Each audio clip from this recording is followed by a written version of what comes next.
Hey guys, how's it going? This is Jared here with Razel's Revenge Gaming, just giving you your weekly rundown of random tidbits of news and information that I've tracked down throughout the week and just kind of figured you guys might want to hear about it.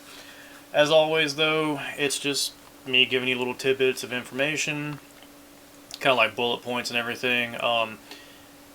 For everything that strikes your interest, go take a look at it yourself. I don't want to be your deciding factor on everything. I just want to give you the information and have you guys figure things out for yourself, mostly. My opinion is not the end all of everything. So, anyways, here we go. There's kind of a lot. I'm going to try to keep it pretty short so I don't bore you guys to death. Haha, I know, I'm pretty boring anyways, but anyways, here we go. System Shock 3. If you were interested in System Shock 3 at all, well, don't be.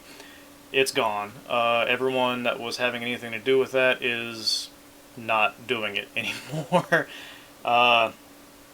It was really sad though, because it was looking to be a pretty decent game. But there just wasn't like actual content for it. The developers said that they had the mechanics for the game and everything down pat, but as far as like content, it was way behind everything else. So that's probably one of the main reasons why they decided to throw their hands up at it and just let it go.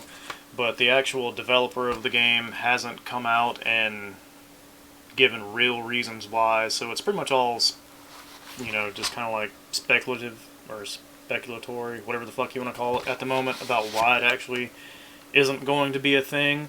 But yeah, System Shock 3 is no more and doesn't look like it's going to be revived anytime soon. So it's pretty shitty. There's a new horror game coming out in April for console and PC. It's called Someday You'll Return. It's about a father who is going through a Czech Republic forest to find his runaway daughter. It's gonna have like workbench crafting, herbalism, a karma system, a day and night cycle, and a smartphone, I guess, system, but it's really just going to be like the smartphone is used for GPS and a light source, so you can, just orient yourself in the game world and have light. But anywho, if you looking for another horror game to play, you just have to wait until April. Everything that I read about that actually seemed like a pretty decent horror game, so check it out when it comes around. The Platinum Games, if you guys didn't know, they did a Kickstarter to bring back the Wonderful 101, which was a game on the Wii U. The interesting part about this is I think they only had like a 50K threshold that they needed to meet. They're at 1.5 million. Yeah, 50K bare minimum to just do the game, and they have 1.5 million. It's fucking insane. But that's cool though, because that was one of the very few titles on the Wii U that was like worth a shit. So it's kind of cool to see it coming back. It's gonna be like on multi-platform, so it's not just gonna be a Nintendo exclusive. So PS4, Xbox, all that good stuff will be able to play it. So that's a plus. Weird news about EA. Apparently, everywhere else on the globe, except here in the US, every EA game except Star Wars Jedi saw a price increase on Steam. Just kind of happened. No one knows why. No one really knows when it happened. They just kind of noticed it. There's just like conspiracy theory about how EA was doing it to just raise numbers on their games on Steam to push people over towards their streaming service, which is, EA Origins. I mean, that's not too far-fetched, but it just seems like it's, why would you target everywhere else but the US for that? So, yeah, was just something really random and interesting I found that I thought I'd mention. Um, it's it's really weird that that would happen though. Like, I don't, I got nothing to even like try to come at with that except for that weird little conspiracy theory about it. But you know, why the hell would you try to get Origins to go after Steam? That's Jesus, dude. No, just no, would just never happen. Um, Moving on, we have Rod Fergusson, who I guess would be more renowned for his work with the Gears of War franchise, you know, on the Coalition, Xbox, all that good stuff, is leaving. He's no longer going to be working on Gears of War or anything like that. He's leaving to go to Blizzard to oversee the entire Diablo franchise. That's actually really badass. I mean, it's terrible that Xbox and Gears is losing this dude, but with him going over to Blizzard and cracking the whip to get, you know, at least Diablo 4 back on track and running, that's fucking amazing. He's known as a fixer in the industry, where basically he can salvage anything, and he has a good grasp on how everything should work, how everything should run, you know, meeting deadlines, all that good stuff. So kind of happy that happened, because let's be honest, I know everyone's on the fuck Blizzard bandwagon right now, and rightly so. But dude, it's Diablo 4. That's just a badass franchise, man. That was one of my first PC games that I actually ever played. Um, so yeah, it definitely near and dear to my heart. Gonna play it, and I'm really stoked that he is taking over the production of that, because now we'll probably get a quality product out of Blizzard for fucking once. So yeah, let's you know, keep fingers crossed for that one. Uh, Another interesting random tidbit. It's not really like, well, it's gaming, but it's tabletop related. There's a company, or I don't really know if I should call it a company, but it's like a therapy group or whatever, called Wheelhouse Workshop, and they actually use Dungeons and Dragons as a therapy tool.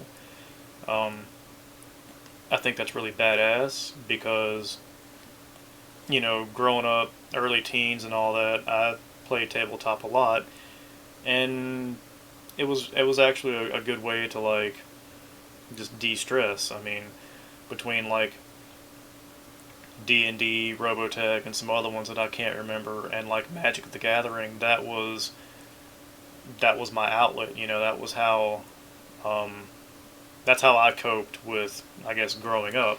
So it's really cool to see D&D being used, I guess I want to say like professionally, um, to help out other kids that are like, you know, socially awkward or introverted or just outcasts or whatever, to help them express themselves, to be able to like just de-stress. The article that I read was there was a lot of fluff to it, but like the main part was, or main parts rather, was that, you know, it gave the outcasts and everything like a social outlet. It helped people, or those kids, realize that you can work as a group, and that their uniqueness, like as far as like, you know, their character goes and everything, was valuable, because, you know, not every character had a high charisma and could, you know, BS their way out of town guards, or not every character, you know, was strong enough to, you know, do like a feat of strength or whatever. Like every character had their own unique things, and they learned that that could transition, or did transition, over to the real world, and it made them realize that, you know, everyone has flaws and everyone has positives, and it helped kids become better acclimated in social situations and just, you know, society in general. One of the cool things that I read in the article as well was one of the ladies' sons was autistic. Um, and one of the big things or struggles at home with them was that he thought his way was the way everything needed to be. And after a couple sessions, he realized that with the group leader, making decisions for the group and everything, and everyone kind of doing like or not everyone, but sometimes everyone doing like a diplomatic approach to problems, and it yielded different ideas in his own. The solutions worked out pretty well. She said that like it took a couple of sessions, but he realized that his way is not always the way to do stuff, and that it made their home life a lot easier because he was more willing to be like flexible with decision making and with letting people help him out by making decisions and all that. So I thought that was pretty cool. It's really good to see people acknowledge tabletop games, not just D&D, but pretty much every other one, as an outlet for your outcasts, which like I said, was pretty much me growing up. It was weird. I wasn't really. I mean, I was an outcast, but I was also one of those weird. I don't want to say social butterflies, but like just one of those people that I could migrate from group to group to group to group, and it didn't really matter who the hell I was around. I was just me, and that was it. But like you never really felt like you belonged. You just kind of went with the flow of shit. But yeah, anyways, I'm going down a rabbit hole. So, but it's just nice to see that, tabletop games getting that kind of recognition for helping kids who are like outcasts or just socially awkward and all that good stuff with just dealing with everyday bullshit. So, thought that was really cool to mention. Another thing, which is really strange and I don't like, but I'd like to say it's a patent, so it doesn't mean it's actually going to make it into the PS5. So keep that in mind. Sony is thinking about implementing a microtransactional hint system for the PS5. Now with that, it's like a machine learning where it's going to figure out where people have had the most problems, and it'll figure out or it'll learn what people did to overcome these things. And it'll store them, and if it sees like you're sucking, it'll pop up with, hey, we see you're sucking, would you like a hint, for insert dollar amount here or whatever. And if you say yeah, it'll take you to someplace, or it'll show you on the screen or whatever, like, most people do this, so give it a try, and that's going to be a thing. I think that's pretty shitty, but like I said, it's also something that it's just a patent. It doesn't mean it's actually going to make it into the commercial version of the PS5. So again, the hint system, or microtransactional hint system as I want to call it, doesn't mean that it's going to actually be in the PS5. It's just something Sony is kicking around in their noggin, which, dear God, let's hope not. Nintendo is saying that they don't see Xbox or PlayStation as competition, and rightly so, because let's be honest, the demographic and player base and all that is pretty much the same for Xbox and PlayStation, but when it comes to Nintendo, it's vastly different. Also, it's been my experience from working at GameStop for a couple of years. Jesus, that makes me feel bad. It was a minute. Anyways, that most people on the Xbox and PlayStation side used Nintendo consoles as like a substitute. So, I guess I can see where Nintendo's coming from, like I said, because it really, the demographics are so different that they shouldn't see Nintendo. I mean, Nintendo shouldn't see Xbox and PlayStation as actual competition. So, you know, it makes sense once you really think about it. Nintendo also added that they have no plans in making a new Nintendo system anytime soon.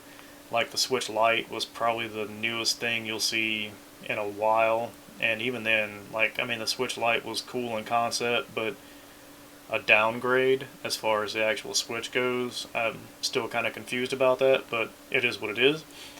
Nintendo also said that they plan on just focusing on software, from getting games onto the Switch to supporting current software. And I'm guessing by supporting current software they mean like new DLC, updates, patches, stuff like that, which is cool. Kind of nice to see that from Nintendo. So yeah, I wanted to add that in there as well. Speaking of the Switch, Saints Row 4 Re-Elected is going to be hitting the Switch on March 27th. And get this, it's going to be $40 fucking dollars. Yeah, $39.99. Why the hell would you pay $40 for Saints Row 4 Re-Elected? I don't care if it comes with all of the DLC and patches and everything else that made the game whole, when you can go to GameStop, or hell, anywhere else really, like, you can get that game for under $20. And that's throwing it high. So I don't know what the fuck Nintendo was thinking there for $40 to be able to play Saints Row Mobile. Not that big of a fucking gimmick for a Saints Row game, especially if you, for whatever reason, haven't played Saints 4 by now. You had zero interest in playing it, so I got nothing, dude. That's fucking mind-boggling. But speaking of GameStop, let's rag on GameStop for a little bit. I like GameStop. I have a bunch of friends who work or worked at GameStop. Like I said, I worked at GameStop all the way up from a measly game advisor to a store manager. So, like, while everyone's like, fuck GameStop, I understand where you're coming from, but from having years of experience on the other side, I also completely understand where GameStop comes from. But with that being said, I'd also like to say that Moody's, which I guess rates companies' debt to income ratio and all that good stuff, they downgraded their debt again to like further down into the junk pile of debt. Now, they didn't do it so far as to make it seem like GameStop is going under tomorrow. They downgraded it just enough to where it gave, I guess, shareholders, is where this was mainly aimed at, hope that GameStop could dig themselves out. Now, with the abysmal holiday season they had, and just the slew of fuck-ups and everything the past couple of years, digital taking over and all that good stuff, I don't see GameStop being around for, 15 more years. I'll give them like 5 or 10. Like, seriously, I'll give them 10, but they're not going to be around for very much longer. And speaking from experience, on the other side of the counter, we heard that shit all the time too. And then, like, 2 years would come around, we're still there. Another 2 years would come around, we're still there. Another 2 years would come around, we're still there. So there were people who have been with GameStop that I worked with that back when it was like nothing but EB Games or whatever the hell it was. I think it was EB. But anyways, that heard that shit back then, and it's still going strong. So, like I said, man, I'll give them another 10 years to be around, but they're definitely circling the drain, especially since their debt was downgraded, and they had a buyer, not the buyer fiasco for the company itself, but a buyer for their Simply Mac. GameStop owns Simply Mac. They had a buyer for Simply Mac, called, what was it? I wrote it down. Cool Holdings. Cool Holdings was going to buy Simply Mac from GameStop for $8 million, because Simply Mac is just hemorrhaging money, kind of like their Spring Mobile thing did, and they sold it off to get it off the books. Thank God. The crap part, Cool Holdings missed their first scheduled payment. So GameStop is trying to enact a clause in the contract where if they miss their first payment, they get the full $8 million right up front. Well, things aren't going so well at Cool Holdings, so they can't do that. Cool Holdings is having to hire consultants to hash out another deal with GameStop to buy Simply Mac from them again. Most outlooks on this are not positive. It doesn't seem like it's going to go through, so Simply Mac will remain or go back onto the GameStop books, which is going to make things even worse for GameStop. So, outlook not so good. They've still got tons of money to work with. I mean, GameStop can hemorrhage money like it's been hemorrhaging for a while, man. They kind of operate at like a zero loss, believe it or not. But yeah, they make money hand over fist, but they also spend money hand over fist on just dumb shit, dude. Like, I don't want to say much, but just their damn GameStop manager conventions, the free shit that gets given out there and everything. I mean, that's one thing they spend money on, but given everything that the store managers have to put up with, dude, it's cool. It's worth it, at least on the manager side. Like, yeah, there's got to be something for those poor fucks. But anyways, I just wanted to rag on GameStop a little bit and give you guys something to rag on GameStop about. So that kind of more or less covers the news I had written down. So let's do some rumors, shall we? There's not many. I've got like 4, maybe 5. It's not a lot. Take-Two Interactive is supposed to be opening a new studio. They have like a website and some other stuff on. It's for, what is it called? 31st Union Studios is what everyone thinks that the new Take-Two studio is going to be called. No one knows what the hell it's going to do yet or anything like that. We just know that it's Take-Two that has opened it, and it's called 31st Union Studios. So keep an outlook on that to see what the hell they actually start to produce. Tales from the Borderlands 2 is actually in the works. It's kind of a leak, but the dude who leaked it has been pretty spot on with everything. So look forward to that. It's supposed to be in the works. As well as a new entry in the Telltale's Poker Nights series. I never really heard of that, didn't know that existed. But they're supposed to do like crossovers with Fortnite, Batman, Borderlands, and other franchises as well. Supposedly it's going to be announced at E3 this year, actually what it's all going to be and what's going to cross over with it and everything. So, if that interests you, E3 is a while away, but, it's something that you might want to poke into if you like Telltale and all that good stuff.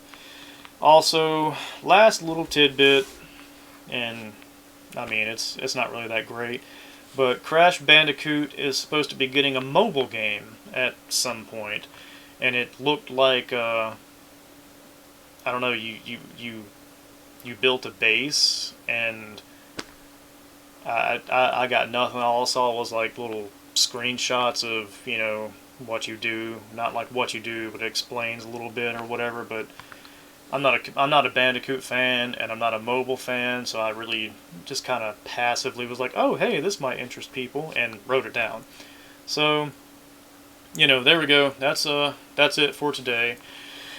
I would also like to say that I'm doing a pilot program of sorts on the website with game trailers. I do this weekly news thing already, and I used to do it like in the written format, and let's be honest, dude, like the written format's kind of going the way of the dodo. So I'm going to do the videos for the news and everything, and I'm going to do a thing on the website with game trailers. It'll be game trailers that I've found throughout the week and all that, maybe AAA titles, maybe indie titles, but it's going to be just trailers of games that I've found that you might find interesting, or you just, that you didn't know the game existed at all. And I'm going to try to like consolidate them all into one little thing, so basically you just have to go through the list and be like, oh hey, this looks cool, and watch the trailer.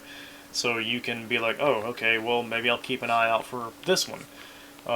Just trying to make life easier for you guys. So the first one is up on the website already, so go visit the website, poke around, look it over, and see what's there. But yeah, this video is running a little long, and I apologize about that. Trying to hurry this up. As always, I appreciate everyone who has subscribed. I've jumped from 15 to 17, so fuck yeah, the extra 2, thank you very much. Slow growth is still growth. I greatly appreciate it. As always, visit the website, look at everything that's on there. Follow me on Twitter and Minds, on Facebook, and by all means interact. I am actually a pretty cool dude, and I'm pretty nice, and I respond back. So yeah, just hit me up on any of those if you want. You can always contact me, DM on Twitter or Messenger on Facebook, or you can just email me. All the links and everything are on the website. So, again, just visit the website, look around, and about the game trailer thing, just let me know what you guys think about that, and all feedback is greatly appreciated. Without any kind of feedback or whatever, I'm just going to continue doing what the fuck I'm doing now, and I won't know what works and what doesn't, so, by all means, let me know what's going on, and you guys have a good one. I'll be seeing you guys again next Sunday. Have a safe week, and I hope everyone has a good week on top of a safe week. You guys take it easy.